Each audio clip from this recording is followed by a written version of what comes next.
تیسرا جو درجہ ہے وہ یہ ہے کہ جب ہم قرآن کی تفسیر نہ جو ہے ہم کو اللہ تبارک و تعالیٰ کی کتاب میں اور نہ نبی کریم صلی اللہ علیہ وسلم کی سنت میں جو موجود ملے تو ہم کو چاہیے کہ ہم صحابہ کرام کی تفسیر کی طرف جو رجوع کریں، صحابہ کرام نے جو تفسیر کی ہے اس کی طرف جو رجوع کریں، ان کی تفسیر پر نظر کریں، اس کو دیکھیں، کیونکہ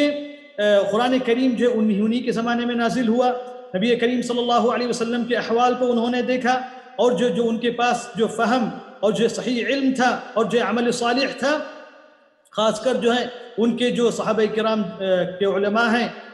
اور پھر جو ان میں جو قرآن کے متخصصین ہیں، جیسا کہ جو ہے عبداللہ بن عباس رضی اللہ تعالی عنہما، یا جو عبداللہ بن مسعود رضی اللہ تعالی عنہ، یا جو علی بن ابی طالب، یا جو خلفاء اربعہ، تو ان کی تفاسیر جو ہے موجود ہیں، تو ان کو جو ہے مقدم کیا جائے گا، ان کو جو ہے دیکھا جائے گا۔